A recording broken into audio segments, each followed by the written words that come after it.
So my next guest today is Stéphane Etienne from a company called ioTech.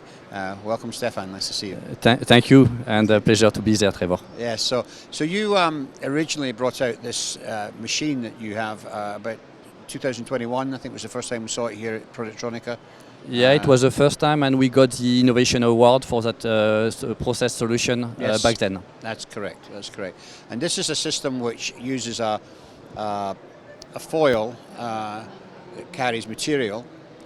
Yeah, so our technology, we moved from a standard lift technology which is using a glass, Yes. because the process of glass was not allowing us to go fast enough and was creating some restriction in terms of material flexibility and in terms of production stability over time. Michael Zenou, our CTO, who's one of the inventor of the lift technology, basically made a huge step forward in the capability of the system to go much faster, to go much lower in resolution, and also to have a stability of process which is kind of incredible, especially when you come from a micro dispensing world, by moving to this foil technology and allowing us that incredible flexibility, either in accuracy, in material usage, and also in speed. So the foil technology allows you to operate much faster and to carry different types of materials as well. Yeah, so the foil technology allows us to have a releasing of material being made by the laser in such a way that it is super gentle and which have a lot less constraint into the peripheral stress that is contained by the non-release material. So we can release smaller dots, we can release it with less energy, and we can release it in a much more stable way. Okay, so what's your minimum dot size? Our minimum dot size today is around 40 micron. Yep. We can go slightly down in the range of 30 micron with certain specific materials. And also because we have a laser in the machine, if a customer would need to go down, further down, 20 micron, 10 micron, mainly in the 20 micron range, then we use the laser itself as an ablation system. So we will be removing the extra material to have just the required material in place. Right. Okay. So you have two ways of the laser working. It can take a material on the carrier foil, and it can basically do all of the patterns that are needed, and then there is a recovery process of material. Exactly. Is that correct? Exactly. The laser, its primary used is to be acting as a micro dispenser. Right. So the primary use of the machine, it's a high resolution, high speed micro dispensing system. Okay. The secondary use, because you have a laser, you have also a data matrix engraving machine in your hand. Yeah. You have you can drill holes. You can do sintering. I mean, everything you can do with a laser.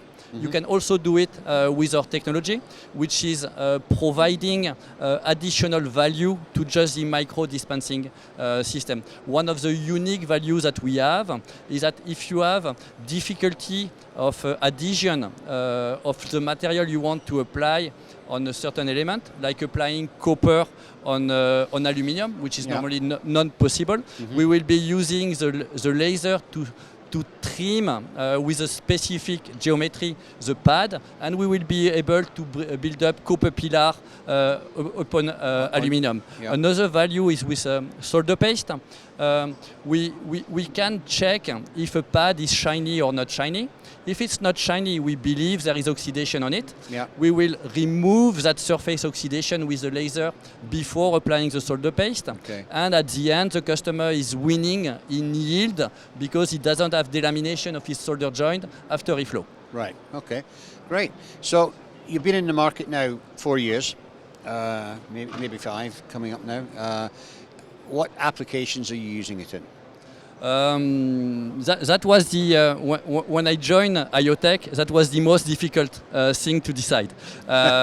So the machine can do almost any material deposition. Okay. So if you want, we can do a plastic housing.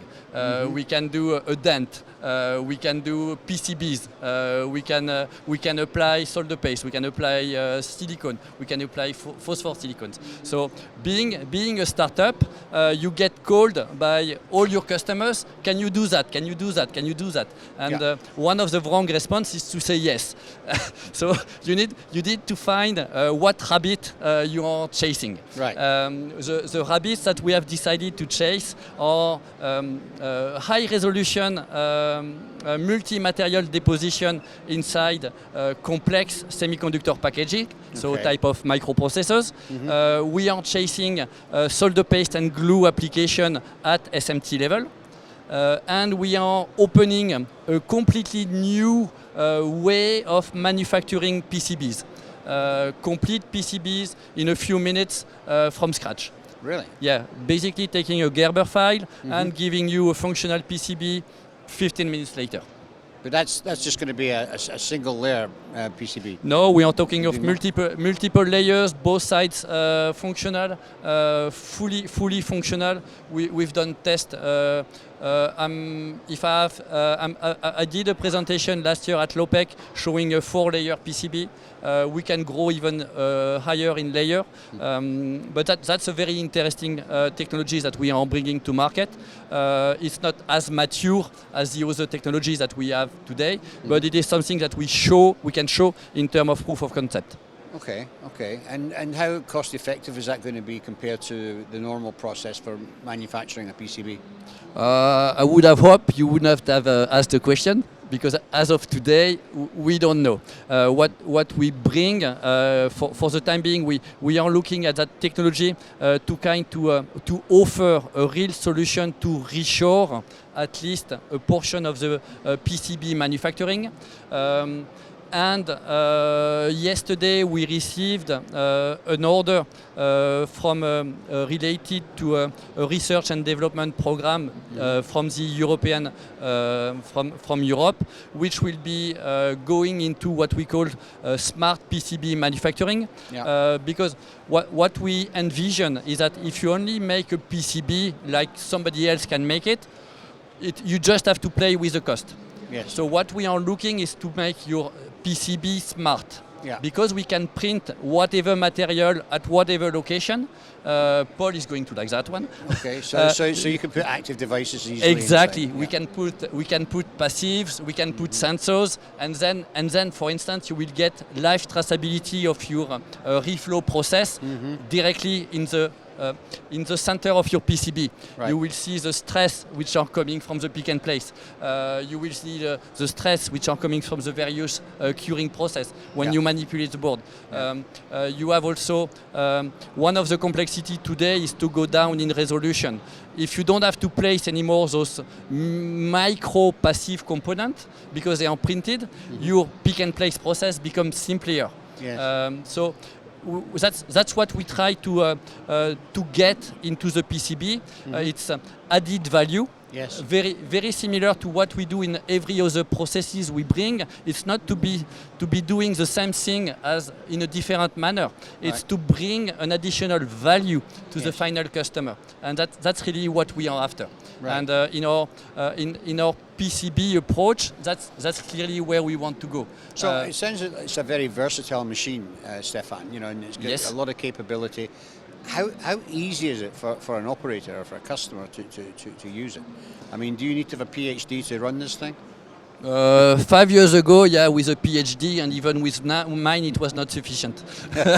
So no, that has been one of the big change which happened since about 2 years ago when we started shipping machine to customer. Is that once you ship to customer, then it's a customer who becomes the user. It's not anymore your super smart PhD, or even if it's not a PhD, but super smart engineer. Really, no, it was working on two things. So making the process more robust, more rational, and also working on the HMI. Right.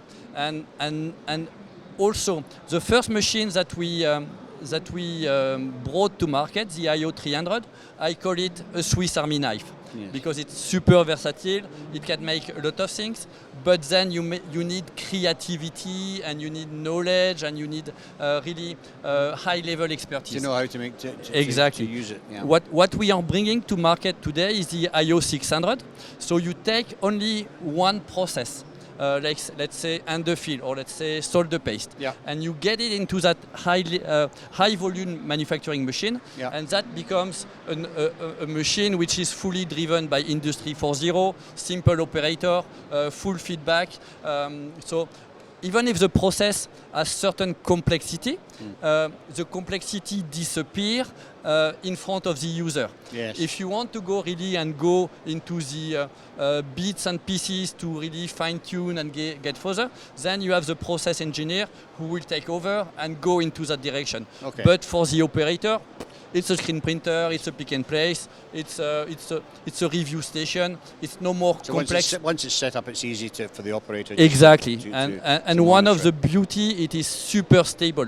When you look at the repeatability of the system, when you look at the capability that we get from the system, 1.66 at 6 Sigma, for us, it's something we started from the beginning. Yeah. When I joined ioTech, I said we are going into high volume manufacturing. We are going into a complex customer. We are going into sensible application. Automotive safety, automotive auto drive, complex microprocessor.